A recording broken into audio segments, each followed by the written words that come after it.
Welcome to The Explainer, where we get into some of the biggest ideas out there. And today, we're tackling a really big one, a comprehensive, modern argument for the existence of God, all from the mind of philosopher Richard Swinburne. So, to really get our heads around Swinburne's argument, I want you to think like a detective. Imagine the entire universe is a crime scene, right? It's just full of clues. But the central mystery here, it isn't whodunit. The real question is, why is there a crime scene in the first place? Why does anything exist at all? All right, so we're diving into a universe of clues. But hold on, before any good detective starts dusting for prints, they need the right tools for the job.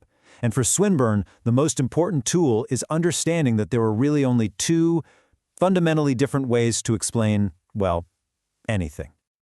Okay, so here are the two tools in our detective kit. On one side, you've got your classic scientific explanation. This is all impersonal stuff. It's governed by the laws of nature. You know, a billiard ball moves because another ball hit it. Cause and effect. Simple. But then on the other side, you've got something totally different. Personal explanation. And this one is all about intention. It's when a free agent, a person, does something for a reason. Like, I raise my hand in order to ask a question. See the difference? These two are going to be our main modes of investigation. All right, Section 2, the main suspect. Now that we have our toolkit ready, it's time to bring in the main suspect in our cosmic mystery. Swinburne gives this hypothesis a name. He calls it theism. Now, what's really fascinating here is just how specific Swinburne gets.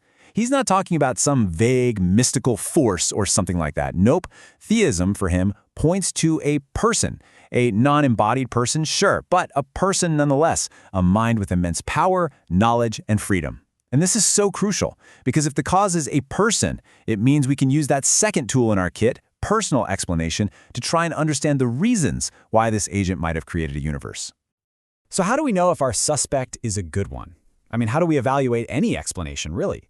Well, Swinburne lays out a few key criteria. Think of it as a checklist. First, it's got to be simple. It shouldn't postulate a bunch of crazy, new, complicated things. Second, it needs what he calls explanatory power. That just means it has to actually, explain the evidence. It has to make the clues we find more probable. And last, it should generally fit with our background knowledge of how the world works.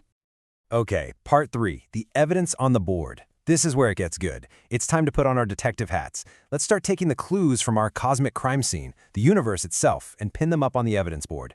Let's see what kind of picture starts to emerge. And clue number 1. Well, it's the biggest one you can possibly imagine. It's simply the fact that there is a universe. I mean, why is there something rather than nothing? Think about it. Science is absolutely brilliant at explaining how the universe works, how one state leads to the next, all according to these beautiful physical laws. But what science can't do is explain why we have a universe or physical laws to begin with. Swinburne argues that question is it's too big for science. It's outside its jurisdiction. All right, next clue on the board. The universe is not just some chaotic, random mess. It's incredibly orderly. Everything, and I mean everything, from the biggest galaxies down to the tiniest subatomic quarks, plays by a set of simple, elegant mathematical rules. This deep, profound orderliness, this consistent pattern to reality, that, in itself, is a massive clue. It's something that just cries out for an explanation. Okay, clue number 3. This one's a mind-bender. It's often called the fine-tuning argument. So the fundamental constants of physics, things like the strength of gravity or the expansion rate of the universe right after the Big Bang, they seem to be dialed in with this just impossible precision. They are balanced on a cosmic knife's edge. I mean, get this. If the expansion rate of the Big Bang had been different by just 1 part in a million, poof, the whole thing would have either collapsed back in on itself immediately or expanded so fast that no stars or galaxies could ever form. Either way, we wouldn't be here talking about it. It's that precise. And that brings us to our fourth and final clue on the board. And it's us. More specifically, our conscious minds. Swinburne's point here is that our subjective experience, the actual feeling of being happy, the taste of coffee, the awareness that you are you, that stuff is fundamentally different from anything physical. Physics is great at describing the electrical signals zipping around in our brains, but it has absolutely no explanation for how those physical events create the inner, private, subjective world of consciousness itself. It's a total mystery from a purely scientific point of view. Okay, Section 4. building the cumulative case. So let's step back. We've got our 4 big clues pinned to the board. Now, a skeptical detective could look at any one of these clues and probably come up with a plausible alternative explanation. Maybe. But Swinburne's going to argue that looking at them one by one is completely the wrong way to do it. That's not how you solve a case. And this, right here, is probably the most important part of his whole argument.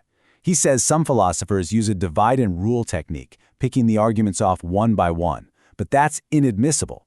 Think about it. You'd never solve a crime by just looking at the fingerprints and ignoring the motive and ignoring the alibi. No way. You look at how all the pieces of evidence fit together to tell a single coherent story. Swinburne insists we have to do the exact same thing here. So let's see how this puzzle comes together. Each piece on its own, the universe's mere existence, its deep order, its insane fine-tuning, our own conscious minds. You might say, maybe it's just a coincidence. But when you put them all together, they start to interlock. They point in the same direction.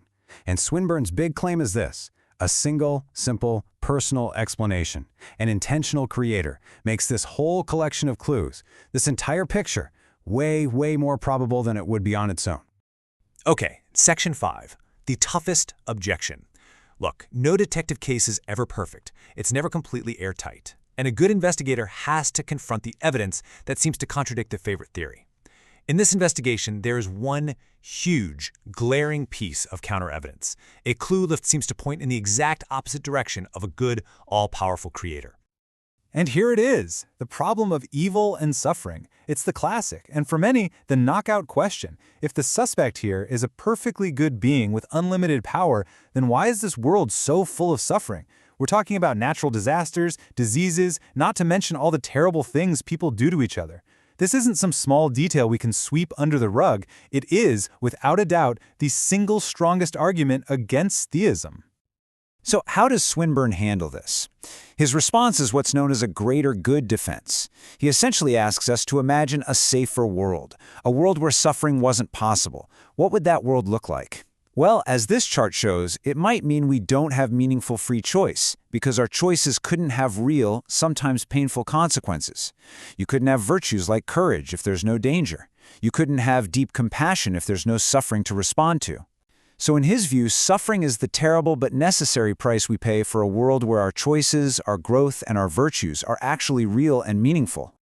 And that brings us to Section 6, the final verdict. Okay, so we've laid out the evidence for the prosecution, and we've heard the main argument from the defense. Now, Swinburne asks the jury, and that's you, that's us, to step back and weigh it all. But he's not asking for a verdict of guilty or not guilty in the sense of absolute proof. He's asking for a judgment call on probability. So let's be clear. This isn't a mathematical proof, like 2 + 2 = 4. It's what philosophers call an inference to the best explanation. You look at all the clues together, and Swinburne's conclusion is that this combination of clues, a universe that exists for no reason, that's fine-tuned for life, that runs on simple laws and contains conscious minds, well, the probability of all that just happening is incredibly low. But if you start with the hypothesis of theism, of an intentional creator, suddenly all those clues aren't so surprising. In fact, they become much more probable, something you might actually expect to find. So when he puts everything on the scales, all the positive evidence on one side and the heavy counterweight of suffering on the other, Swinburne's final conclusion is that the probability tips just over the 50% mark. He's not saying it's a slam dunk. He's saying that all things considered, theism is more probable than not. The scales tip, even if it's just slightly, in favor of the existence of God. But in the end, Swinburne's case isn't really about forcing anyone to believe anything. It's an invitation. It's asking you to be the detective, to look at all the evidence, the stuff that points one way, the stuff that points the other, and all the deeply mysterious bits in between. And it leaves us with that one final question. After weighing all the evidence for yourself, looking at the entire crime scene of reality, where do you think the probabilities lie?